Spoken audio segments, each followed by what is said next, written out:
Yeah. Okay. Okay. I guess I just gavel in. Yeah. Okay. That's awesome. Let the record reflect that it's now 7:30 and we will reconvene the regular meeting. May I ask the clerk to call the roll? Mrs. Clay? Here. Mr. Manginelli? Here. Mr. Nessie? Here. Mr. Siebert? Here. Ms. Buckley? Will the Director of Law please summarize the executive session discussion? Yes, immediately prior to this public session this evening, the council met in executive session pursuant to a resolution that we adopted. In that executive session, the borough council conducted interviews with borough clerk candidates. That was completed. The borough council reserves the right to go back into executive session after this meeting if necessary to discuss other personnel matters. Thank you. At this time, I'd like to invite everyone to join me in reciting the Pledge of Allegiance. I pledge allegiance To the flag of the United States of America and to the republic for which it stands, one nation, under God, indivisible, with liberty and justice for all. Thank you. There are no meeting minutes for approval this evening, so we will move on to reports, and we will start with Mr. Neff, our borough engineer. Thank you, Council President. Just a couple quick updates on the construction projects in town. We have the sidewalk improvement project along Fox Chase Drive.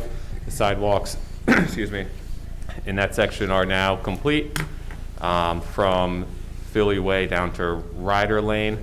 That's all in. The contractor will just be back in the spring to do final restoration and seeding. And then the park projects continue. The basketball courts at Riverdale and Liberty have been paved.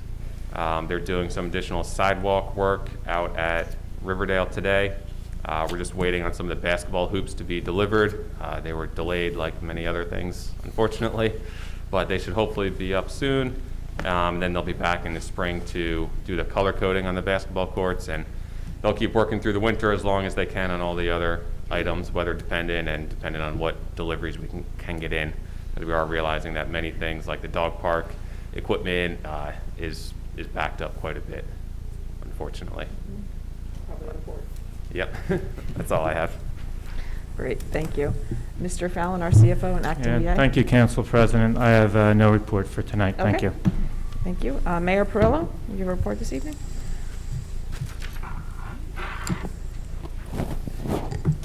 Hello. First, I would like to announce the fact that today is December the 7th, Pearl Harbor Day. And I just want to have a moment of silence for the men and women who gave the ultimate sacrifice, their lives. So please, a moment of silence.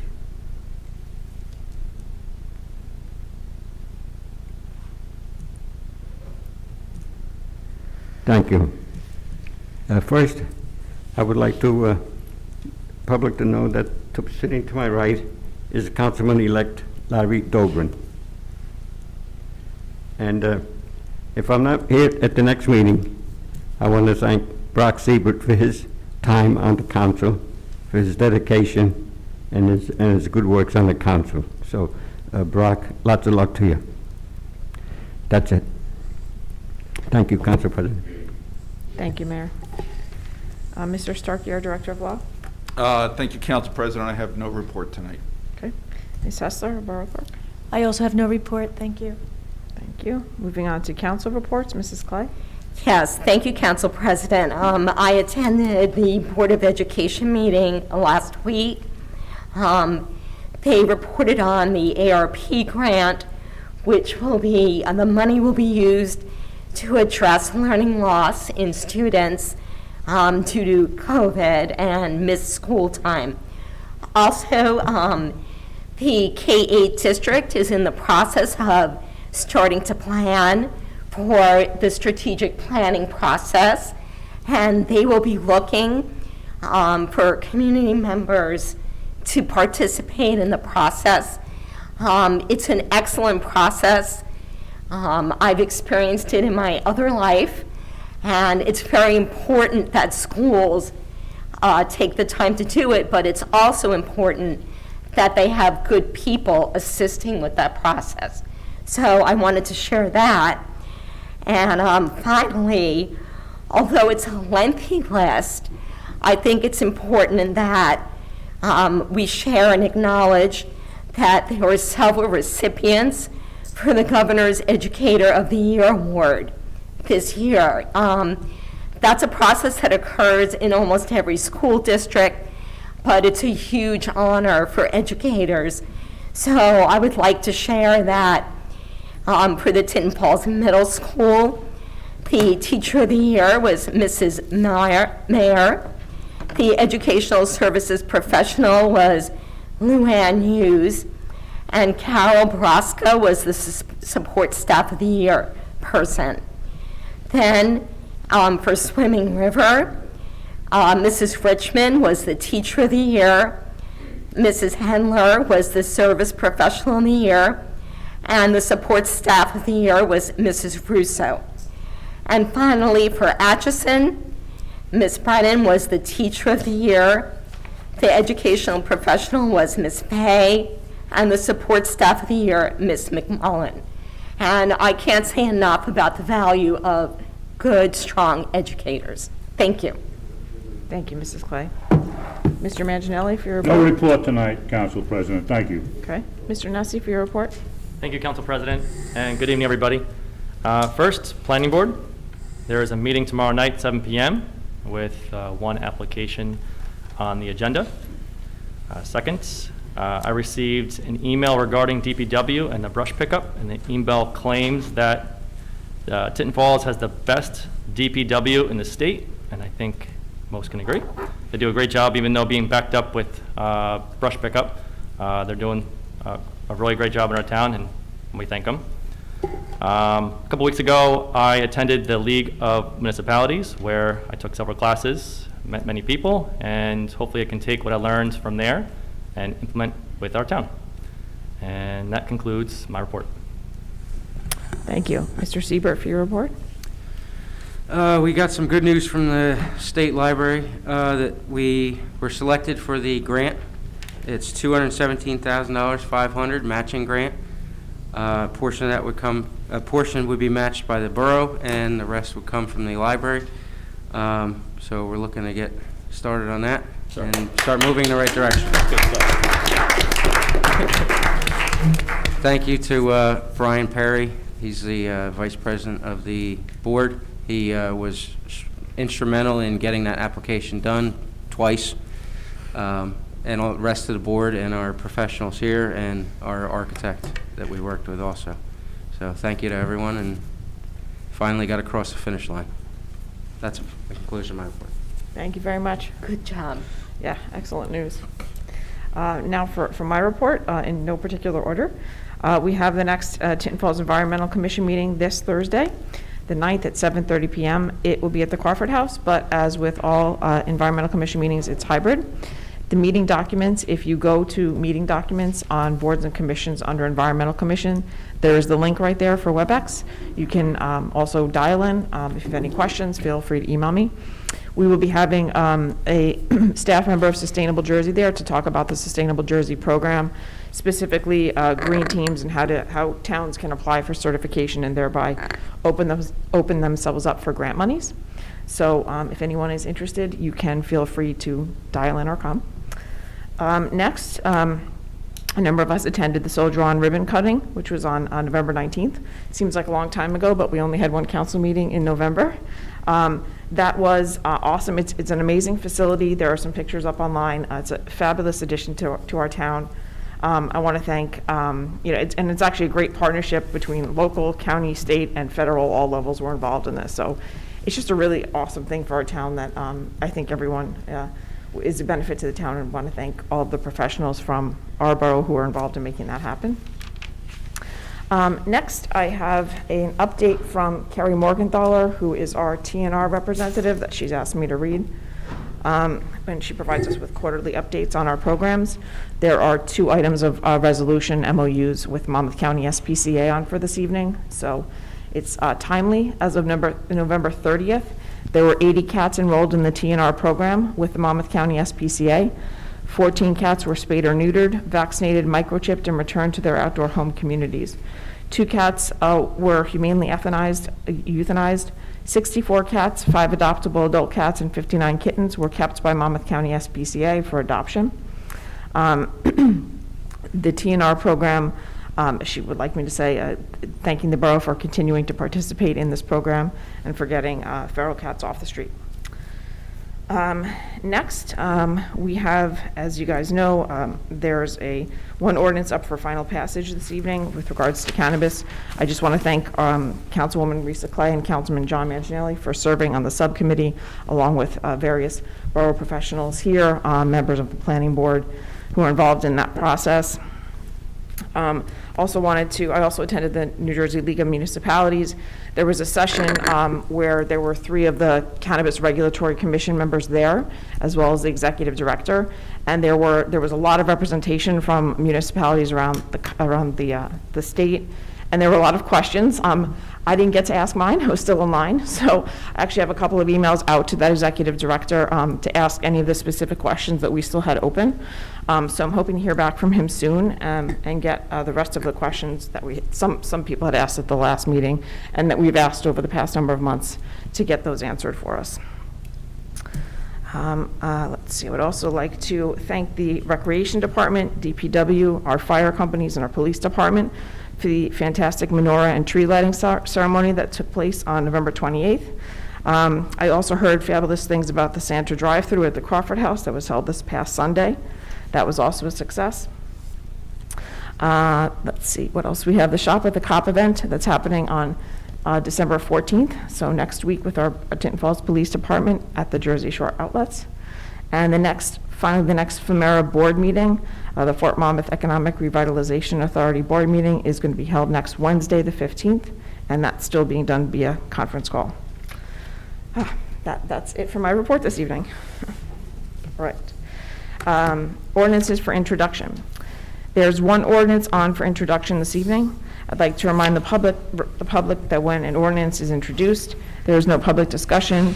The public discussion for the following ordinance will take place when it's up for final consideration.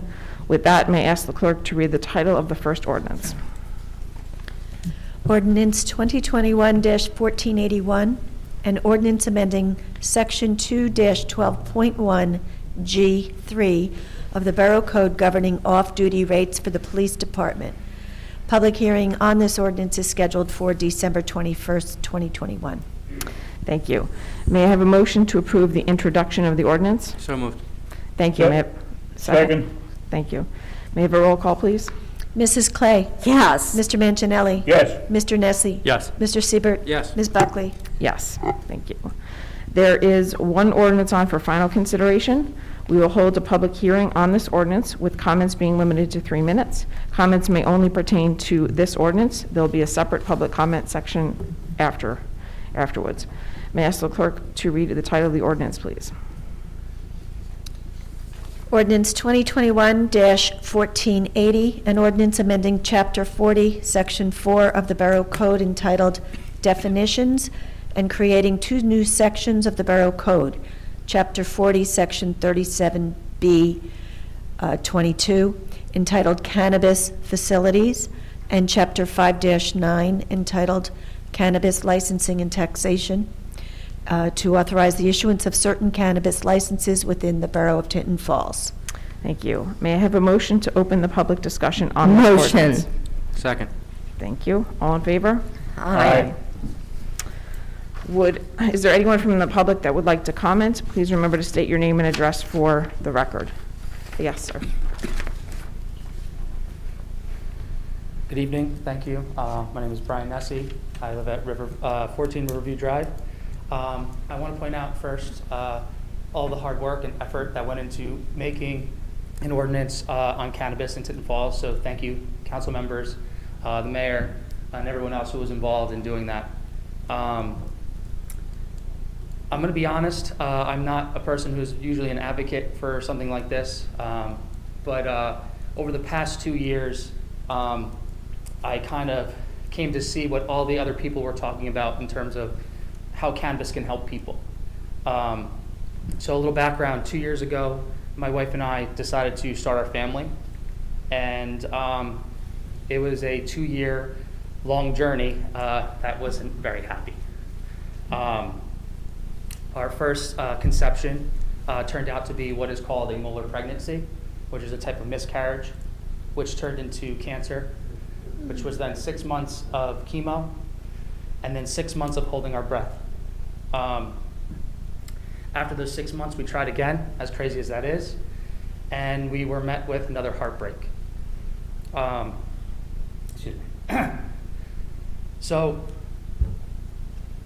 no one prepares you for that. No one prepares you to watch your significant other, your loved one, go through all that pain, to suffer every single day, and knowing that I can't do anything. To see them in their very dark place, knowing that I can't pull them out. Now, I'm going to get to the point, but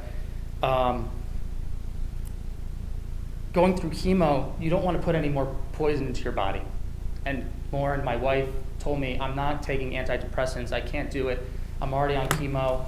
And so I said, all right, well, what can we do? And she said, what if I look to cannabis? And for a couple nights a week, for a couple hours before bed, I would get my wife back. I would see her laugh, and I'd see her smile. It would lift the weight off of her shoulders for just a couple hours. And if that doesn't make you an advocate, I don't know what does, because to me that was a miracle. So I've come tonight to say thank you for creating that opportunity and creating the ability to allow access for other people to get that. Yes, it's going to bring money into the town, but more importantly, I think it's going to help a lot more people, and it's going to be a good thing on our town. So again, thank you, and thank you for all the work that you put into it. Thank you, Mr. Nessie. Is there any other member of the public that has a comment on this ordinance? Yes. Whichever one of the two of you would like to go first.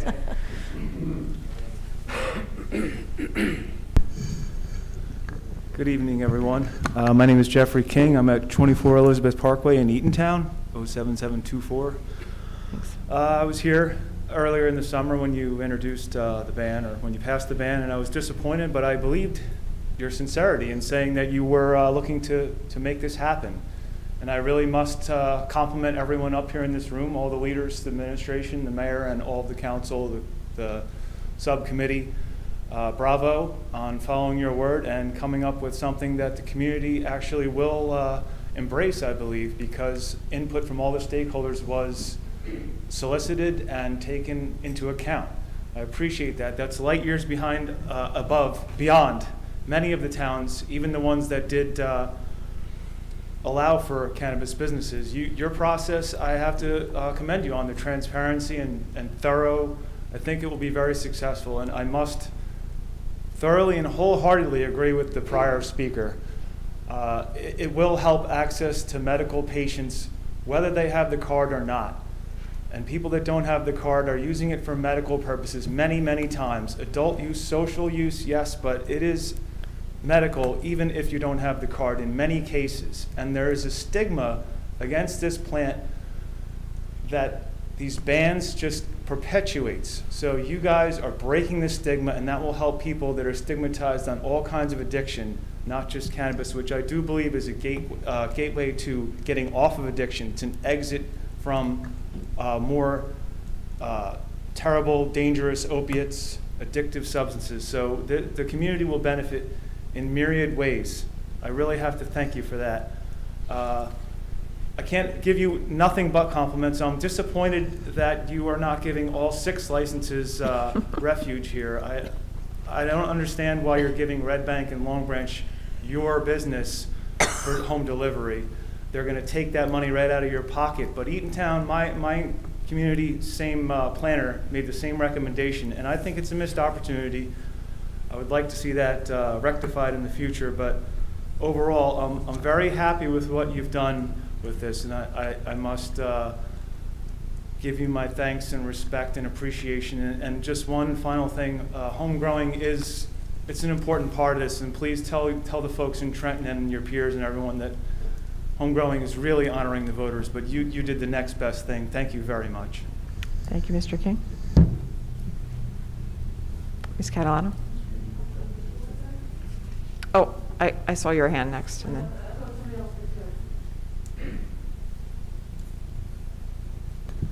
Good evening. Denise Catalano, 11 Alpine Trail. First off, let me say that I'm not against cannabis, pot, whatever you want to call it. I know plenty of folks who smoke it, and let's just say, leave it at that. I do have some questions, and it may have to be answered by legal. Is cannabis legal at a federal level? I don't believe it is, no. Okay. So when we have these facilities in Tinton Falls, although the state is saying, yeah, you can do it, we'll look the other way, we're violating federal law? Well, we as a municipality are actually caught between state law and federal law on this. And the thing that New Jersey, and I'd say Tinton Falls, is fortunate about is that we're not the first ones going through this. There are a number of other states that are going through the same thing. And I think we can look to their experience, which is that the federal government is leaving this to states, and it has left it to states really since it started at a state level and has not interrupted. So I think I feel fairly confident as a legal advisor to say that I really don't anticipate any trouble on that front. So the federal government right now is looking the other way, but it doesn't mean that it will be down the road. So that's just a comment. What's the liability to the town? Somebody goes and purchases some marijuana, they smoke it on the way home, they have a car accident, somebody's seriously injured. What stops that injured person from suing the town who authorized the sale of an illegal federal substance? Well, I always tell everybody there's a lot of lawyers in the world, so people sometimes sue for just about anything. And people can sue for anything. They can. The township, the borough here has, like every other municipality in the state, has substantial immunity under part of the New Jersey state law, which is called Title 59. And I think a lawsuit based on what you're saying is really a frivolous lawsuit. It's not going anywhere. So I don't have any concern about the borough's liability if someone does that, just as I wouldn't if the borough issued a liquor license and someone went and got a beer and got drunk and hit someone. It just doesn't, it's not a realistic possibility. It's a little bit different than somebody who's drinking alcohol, which is allowed by federal. Is Title 59 a state? That is correct. Title 59 is State state law. specific to being sued for any reason, or specifically to cannabis? No, Title 59 is an immunity that applies to public entities like the borough against a number of types of lawsuits. And the one you described is one that Title 59 would apply to grant immunity to the borough. Okay. The other question I have, and I tried to find out beforehand, at the last meeting I asked for specifically where were these, I know it's certain zones and the zones exist, but the comment was made that at least one or two facilities is in a residential area, or close to residential. Nothing has been on the webpage. Who's going to answer that question as to where those residential areas are? If you want, I can give you a general overview of the areas. So the zones are listed in the ordinance, and the zoning map is available. It's in color. It's a big PDF. You can zoom in and check out any of the zones and locations. It's all on the borough website, the Let me zoning ask a map. question. So like if it's a zone, I don't know zone numbers, but let's just say it's a RS4, whatever that means. You might have several of those around the city, the town. How would I know specifically where we're saying they can be, or could it be any Rs? So the way the ordinance is proposed, it's the IOP, MFG, and MFG2 zones south of Pine Brook. So you can look those zones up on the zoning map and see where they are. But if you want, I can just give you a general overview. So the big area is between Pine Brook Road and the north section of Shafto where it turns into Wyckoff. That whole area is essentially IOP and MFG2. So that's around the corner for me. Right, I live on Alpine. But there's no direct boundaries. I mean, because like I said, it's north of Wyckoff, and the northwest corner of Wyckoff is still residential zone, so there is a buffer there. Mm-hmm. And then it's the Tornillo Way and Tormay Industrial Office Park area. You have an IOP zone just east of Shafto Road along West Park Ave, kind of by the Wawa and Tractor Supply area. Just down the street from my house. Go ahead. So far, And then- everything you've named is within a 2-minute ride of my house. Okay. And then the east side of Shafto Road is IOP and manufacturing in a large area. And a small area of Pine Street, which is just north of Asbury's IOP. So, was that the last one? There's a couple on the west side of Shafto Road, but they're kind of in the middle of nowhere. So why are we not having any north of Pine Brook? I think those ones are directly surrounded by much denser residential areas, so that was a discussion that the committee had. Yeah, so Ms. Catalano, the committee did consider proximity to home, so I'm assuming that your concern is odor at your house? Is that your No, concern? I know what it smells like. So, No. no, I mean, because, well, the reason I mentioned that is because, the ordinance does call for there needs to be odor control measures put in place by any of the business that may be there. I'm just a little bit leery with Shafter Road going into Wyckoff. And I mentioned to Mr. Neff earlier, I witnessed somebody getting killed at that corner, a motorcyclist, several years ago, literally this far away, and saw it actually happen. And so when you're now having people coming out of a dispensary or a shop or whatever, and they have access to things that they didn't have before, and you're talking about a road that's 50 miles an hour in most cases, and it goes down to 45, that concerns me. I think I just want to clarify something, though. So in the ordinance, you can't publicly consume. So it's called something different, but you can't go in and smoke pot there. It's a dispensary. It's like a store that you could buy. It's simple, similar to alcohol, you can't have an open container in your car. But doesn't stop anybody from doing it. That's true, but I will also say that, someone coming from another town driving through Tinton Falls could just as easily get in an accident I understand. with but any town anywhere. You're making it easier, let's just say. All right. I had another question about it.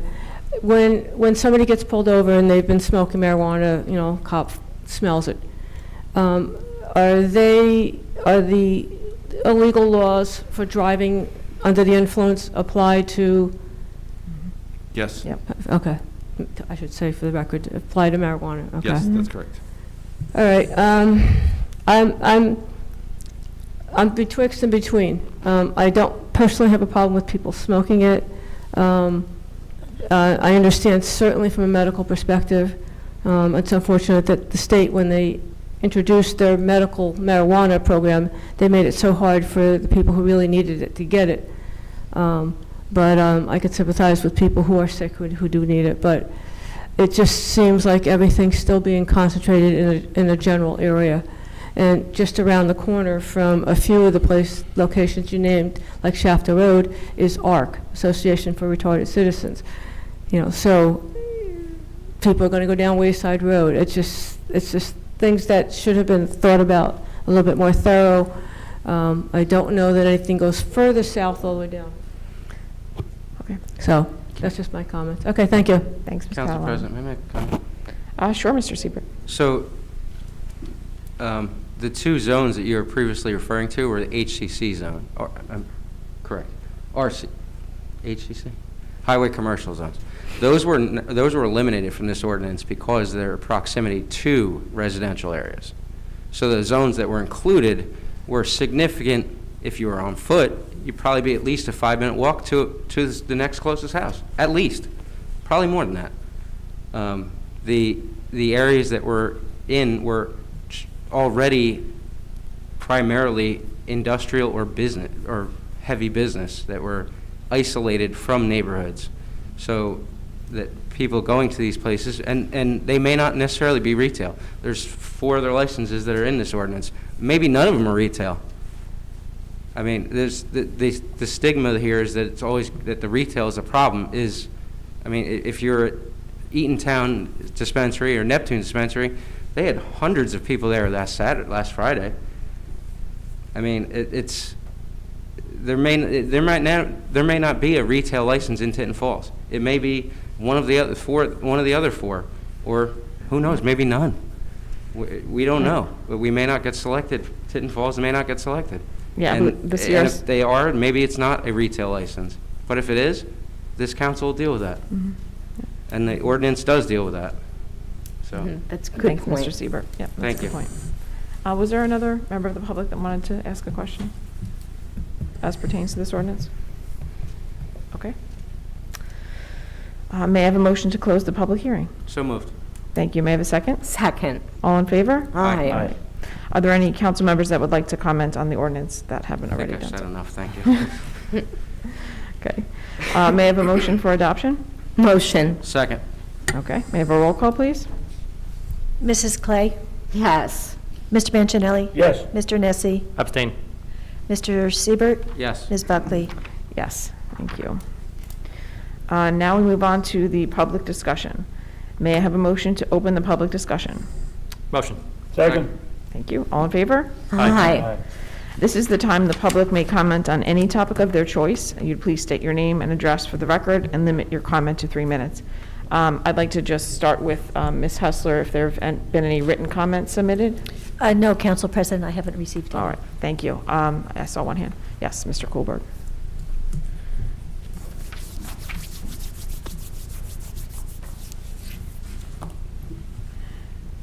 Yeah, hi, Mitch Goldberg, 21 Cedar Place. Just want to finally and formally congratulate Dr. Larry Dobrin on his election to council. There was a race between us became quite close at the end. There was like a 4-vote difference, so we had requested a recount just to make sure there weren't any mistakes. That recount was completed today, and Mr. Dobrin is still the winner, which is fine. That's how it works. So I think he's going to do a great job, and I just want to say thank you, and sorry about holding everything up. Appreciate it. Thank you, Mr. Goldberg. Is there any other member of the public that would like? Yes, ma'am. Hi, good evening, everybody. Good evening. My name is Grace Standorf. I live at 2 Quarry Place. Good evening. I live in a single-family home, and I'm on the corner of Fox Chase and Ryder Lane. And my husband and I have been very happy here. We've lived here since 1990 when Fox Chase 2 was built. And pardon the notes, but I'll forget everything if I don't write it down. Sure. We never had any problems that seemed unsolvable until now. Although the homeowner associations were notified about the 2021 sidewalk project, I was not. And I understand that this was an oversight and was not intentional. When my husband saw a backhoe was digging up our backyard, he spoke to one of the workers and was told the sidewalk project was being put in by the town, not the associations, as we had thought. And the sidewalks, it would extend all the way down the street towards Wardell Road. We understand that sidewalks were being constructed for the betterment of the development, but we saw no further work being done on any other single-family homes other than ours. When I spoke to one of the workers, I was told that the information my husband was given was incorrect and no additional sidewalks were being installed other than the ramp at the corner of my property. So I stopped in to see the Director of Public Works on Friday to try to understand how a curb ramp without any connecting sidewalks could have been constructed on my property. He advised that I speak with the borough engineer. I sent an email to Mr. Neff over the weekend. He promptly replied, "Thank you, Mr. Neff. I do appreciate that. I do still have some concerns, though. I thought this would be the best for him." You confirmed that current regulations state that if there is a sidewalk and a ramp on one side of the street, a crosswalk and ramp must be provided on the opposite side of the street as well, even if there is no other sidewalk present. I do appreciate that you asked the contractor to shorten the amount of concrete that was originally scheduled to be poured. However, they had already dug trenches with a backhoe in my backyard at that point. So I now have an approximate 33-foot by 39-foot area in my backyard where the backhoe did its work. So the concrete ramp and curb that was installed consists, of course, of a much shorter 6-foot by 6-foot pad and the apron or ramp that's only 9 feet, like maximum. So as of today, I noticed the opposite corner on Fox Chase Drive, which is on the Hunt Court side, has been graded, cleared of debris. It looks great.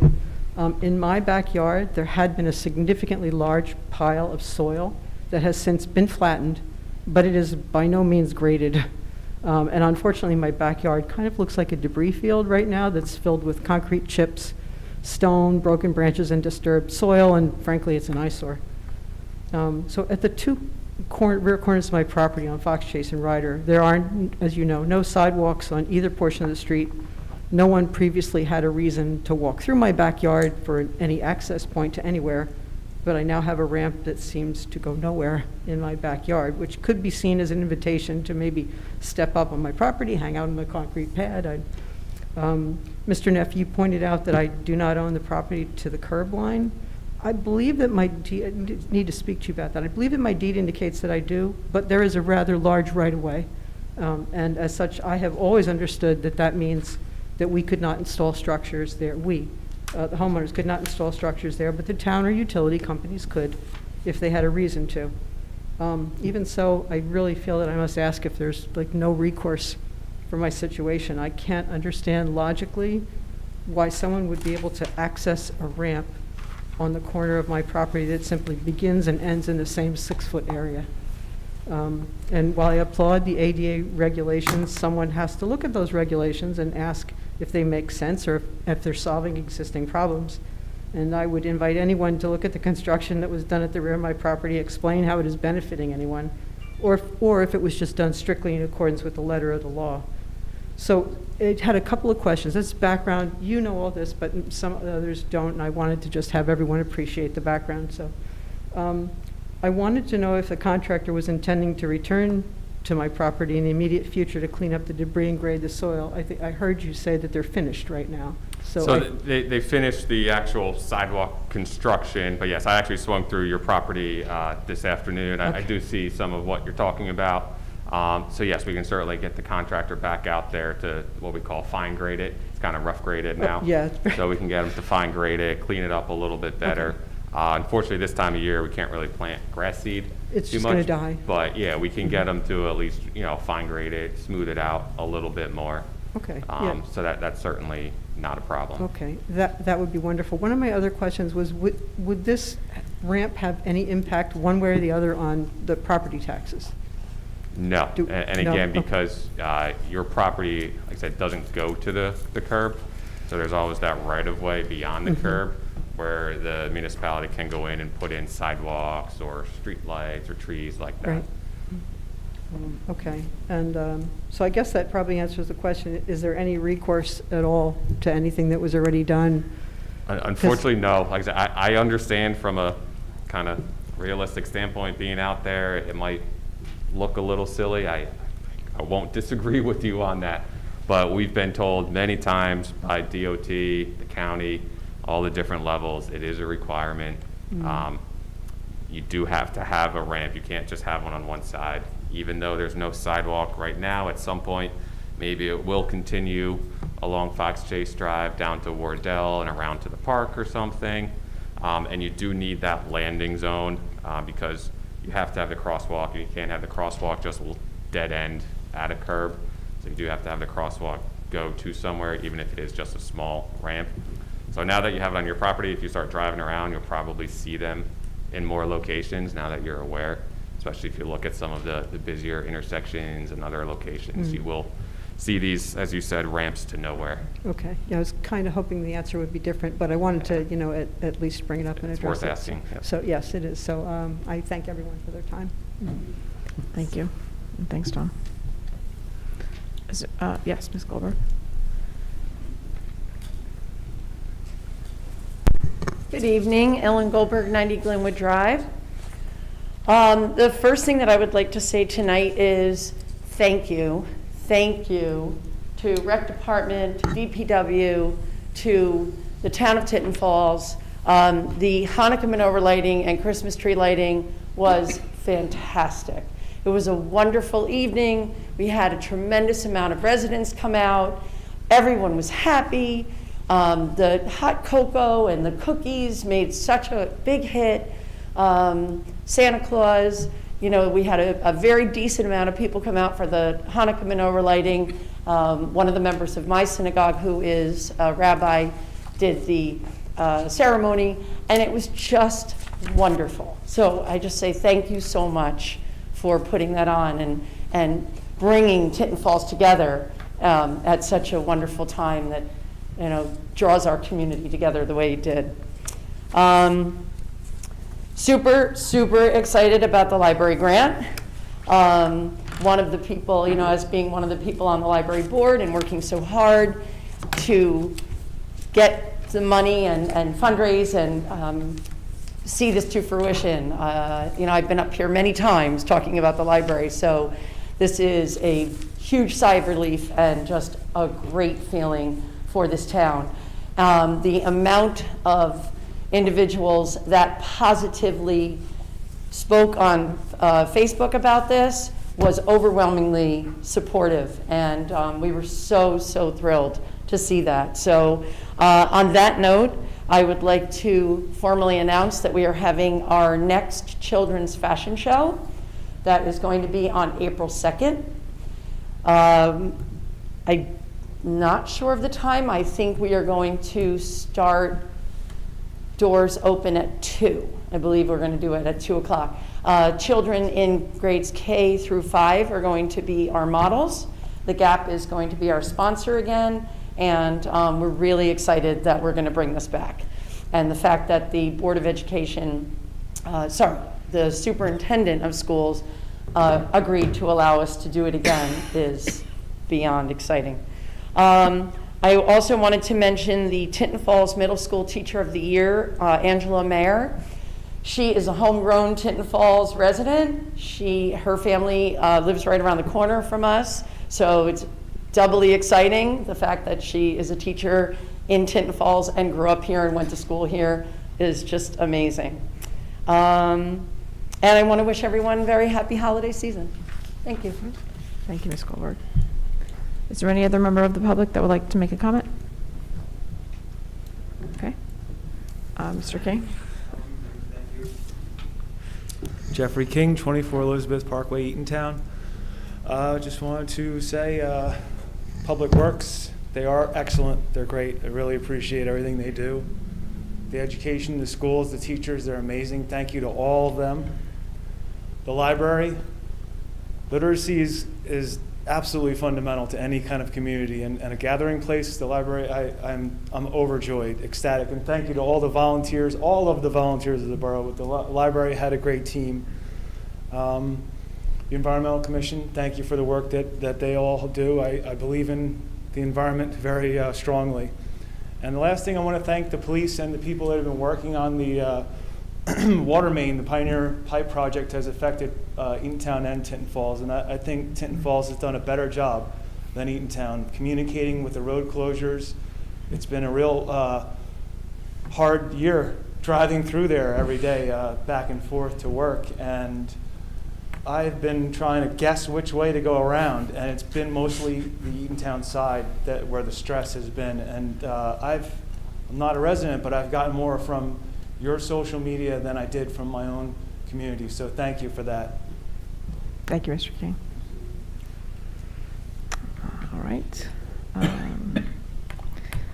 right. Hearing no further comments, may I have a motion to close the public discussion? Motion. Thank you. May I have a second? Second. All in favor? Aye. Miscellaneous business. Does any member of council have anything to add? Okay. Seeing none. Before we move on to the consent agenda, are there any items any member of council would like removed to be voted on separately? All right. Seeing none. May I have a motion to approve the consent agenda? Motion. Thank you. Second. Thank you. May I have a roll call, please? Mrs. Clay? Yes. Mr. Manginelli? Yes. Mr. Nessie? Yes. Mr. Siebert? Yes. Ms. Buckley? Yes. Thank you. All right. At this time, we will end the regular meeting and we will reconvene in the, we will reconvene the executive session. Mr. Starkey, do you have to comment on the executive session resolution again? No, the executive session will continue under the same resolution that was originally adopted. The matters will be, we completed interviews with borough clerk candidates, and will be other personnel matters as needed. We will return to the room to close the regular meeting tonight, but I do not anticipate any further public action to be taken tonight. May I have a motion to reconvene the executive session? Motion. Thank you. Second, thank you. May I have a roll call, please? Mrs. Clay? Yes. Mr. Mancinelli? Aye. Mr. Nessie? Yes. Mr. Siebert? Yes. Ms. Buckley? Yes. Thank you. Have a good evening, everyone. That was easy.